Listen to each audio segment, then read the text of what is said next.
አሁን የምንሰራው የሳብማንዲቡላር ግላንድ ወይም ደግሞ የምራቅ እጢ ውስጥ ድንጋይ ሊፈጠር ይችላል። ይሄን ታውቃላችሁ? የምራቅ እጢ ውስጥ ድንጋይ ሊፈጠር ይችላል። የምራቅ እጢዎች በጣም ብዙ አይነት የምራቅ እጢዎች አሉ።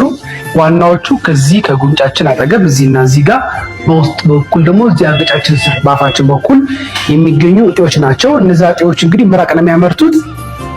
እንግዲህ ያ ምራቅ በሚመረትበት ጊዜ በጣም በተለያዩ ምክንያቶች ቢኖሩም በዋናነት ግን ሳብማንዲቡላር ግላንድ የምንለው ላይ ድንጋይ ሊፈጠር ይችላል ውስጡ ላይ ማለት ነው። ምክንያቱም ሌላ ጊዜ እሰራላችኋለሁ።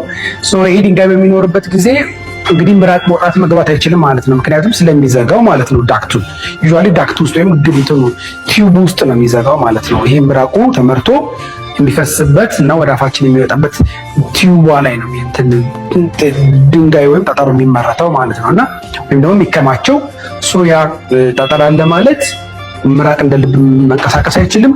ያ ስታሲስ ይፈጥራል። ስታሲስ ማለት መርጋት ማለት ነው።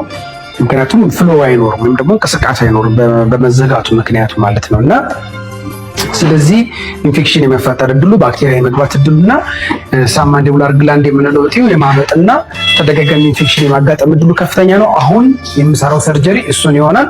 ከነጠጠሩ ግላንዱንም ዳክቱንም አንድ ላይ ሪሙቭ ማድረግ ይጠበቅብናል ማለት ነው። ከዛ ውጭ ሌላ ኦፕሽን ስለማይኖረው በአክቹዋሊ በጣም የተለያዩ እንትኖች አሉት፣ የህክምና አማራጮች አሉት። ነገር ግን በጣም ላርጅ ከሆነ ስቶኑና ረጅም የሆነ ክሮኒክ ሲያራደናይትስ ወይም ደግሞ ረጅም ጊዜ የቆየ የግላንድ ኢንፌክሽን የሚያመጣብን ከሆነ ማውጣት ግዴታችን ሊሆን ይችላል። ሌላው ኢንዲኬሽን ደግሞ በጣም መልቲፕል ሊሆኑ ግላንድ ውስጥ ወይም ደግሞ እጢ ውስጥ የሚገኙ ጠጠሮች፣ ድንጋዮች ካሉ ምንም እንኳን ኮመን ባይሆንም ማለት ነው የሳብማንዲቡላር ግላንድ ውስጥ ላይ ልናወጣ እንችላለን።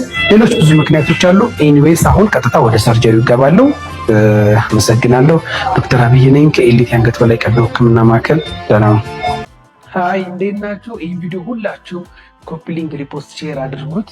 በጣም የሚገርም ነገር ነው የምነግራችሁ። አሁን በጣም የሚገርማችሁ ነገር እስካሁን ድረስ አይቼ የማላውቀውን አንድ ኬዝ አሁን እሰራለሁ። ኢመርጀንሲ ነው።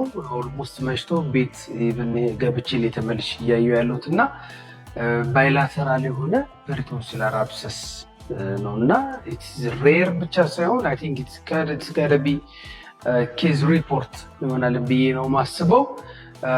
it was worse on the right side በራይት ሳይድ በኩል ያለው በጣም ከፋ ነበረ። በሌፍት በኩል ያለው ግን የተወሰነ it was almost minimal ግን still bilateral ፐሪቶንሲላር አብሰስ I have never seen እና ቶንሲል በሁለቱም በኩል መግል ሲቋጠር ማለት ነው። መግል መቋጠር ማለት እናንተ እንደምታስቡት ዝም ብሎ ነጭ ነገር ከላይ የሚታየው ነገር ሳይሆን ከቶንሲሉ ጀርባ ልክ እንደ ውሃ ማለት ነው ታቆሮ የሚቀመጥ መግል አለ። ፐሪቶንሲላር አብሰስ የምንለው ነው። ስትነኩት እንትን ነው የሚፈነደው እንደ ፋውንቴን እና እንደዚህ አይነት ኬዝ ነው አሁን የምንሰራው።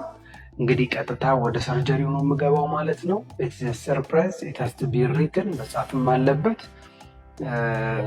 ስለገረመኝ ሼር ላድርጋችሁ ብዬ ነው። አመሰግናለሁ። ዶክተር አብይ ነኝ ከኤሊት የአንገት በላይ ቀዶ ህክምና ማዕከል። እስኪ እነዚህን ቪዲዮዎች እዩዋቸው። አያችኋቸው?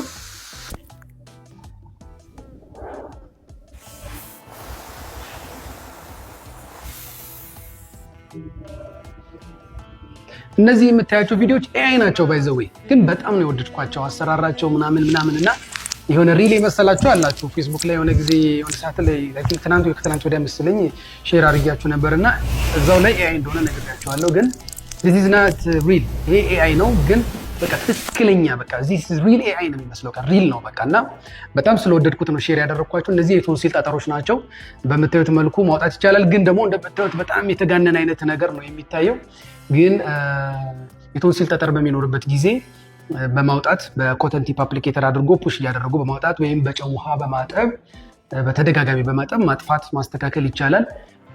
አንዳንዴ ግን በጣም ተደጋጋሚ እየሆነ ካስቸገረ ግን ይህንን ከረጢቱን ይዞ ከመቆየት ቶንሲሉ ኦልሬዲ ከረጢት ሆኗል እንደምታዩት እና የጠጠር ከረጢት ማለት ነው። ስለዚህ ቶንሲሉን በማንሳት ሙሉ ለሙሉ ከዚህ ችግር መላቀቅ ይቻላል። ባይ ዘ ዌይ ቶንሲል ጠጠር ከፍተኛ የሆነ የአፍ ጠረን ነው የሚያመጣው።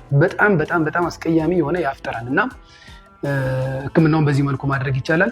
ያው የቶንሲል ጠጠር ማለት የምንበላው ምግብ፣ የምንጠጣቸው ፈሳሽ ነገሮች ባክቴሪያዎች አንድ ላይ ተጠራቃቅሞ ጥስጣሾቹ ማለት ነው ቶንሲል ውስጥ ይቆያሉ። ቶንሲል በጣም ብዙ ቀዳዳ ነው ያለው፣ ከ17 በላይ ቀዳዳ አለው።